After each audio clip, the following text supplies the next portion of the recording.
আর কত ঘুরতে হবে গুরু? এবার তো মাটির নিচ থেকে জল বেরিয়ে আসবে, কিন্তু তোমার গুপ্তধনের বাক্স তো কোথাও থেকে বেরোচ্ছে না। আরে মুখ না চালিয়ে তাড়াতাড়ি হাত চালা, কষ্ট করলেই তো কেষ্ট পাবি। আচ্ছা, বাক্সের মধ্যে কি আছে গুরু? সোনা? তার চেয়েও দামি জিনিস এই গাছের নিচে পুঁতে রাখা আছে 1000 বছর পুরনো এক কঙ্কাল। সেই কঙ্কালকে মুক্তি দিলেই সমস্ত মনস্কামনা পূর্ণ হবে, অসীম শক্তি পাবো আমি, সবাই আসবে আমার হাতের মুঠোয়।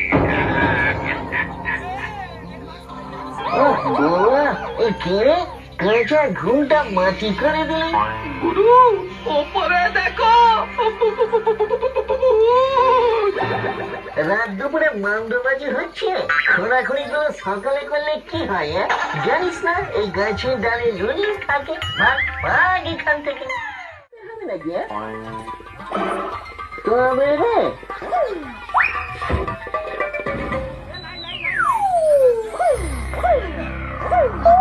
এই কেসটা কেমন হলো? তান্ত্রিক কাকাকে ছুঁতে পারছি না কেন? কারণ ভূত আমার কিচ্ছু করতে পারবে না, তবে আমি আবার ফিরে আসবো, তখন তোর 12টা বাজাবো লুল্লু। আমি কি ঘরে যে 12টা বাজবে? আমি হলাম সর্বভূতেষু লুল্লু কুমার, কিন্তু আই হ্যাভ এ গভীর কোয়েশ্চেন।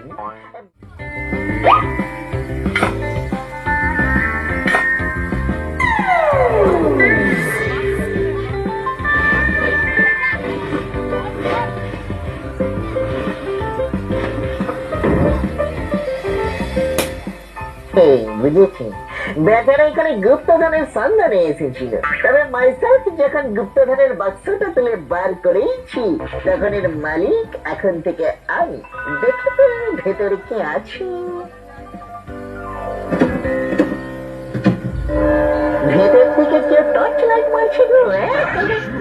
এই সাসপেন্স আর ভালো লাগছে না গো ব্রহ্ম জ্যাঠা, একটু বলো না ভুল করে কি মিস্টেক করেছি আমি? তার আগে বল বাক্সটা খুলেছে কে?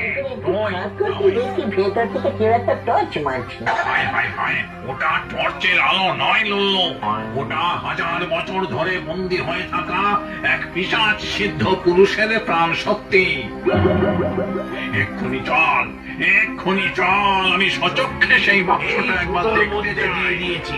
এবার এই সুতো দিয়ে গাছের 4-5টা ঘিরে দেব, ভূতেরা এই সুতো টপকে ভিতরে আসতে পারবে না। সত্যি গুরু? আমার শক্তির ওপর তোর বিশ্বাস নেই?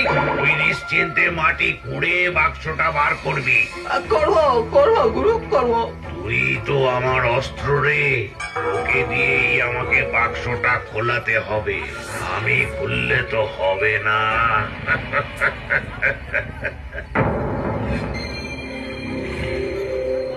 এটাই এটাই সেই পিশাচ সিদ্ধ পুরুষের কঙ্কাল বন্দি বাক্স। বাক্সের ভেতরে কি আছে ব্রহ্ম জ্যাঠা? কঙ্কাল, অসীম ক্ষমতার অধিকারী এক পিশাচ সিদ্ধ পুরুষ নিজেকে এই বাক্সের মধ্যে ঢুকিয়ে ইচ্ছা মৃত্যু নিয়েছিল। যে এই বাক্সটা মাটি খুঁড়ে বার করেছে, একমাত্র সেই পারবে এটা খুলতে। আর বাক্স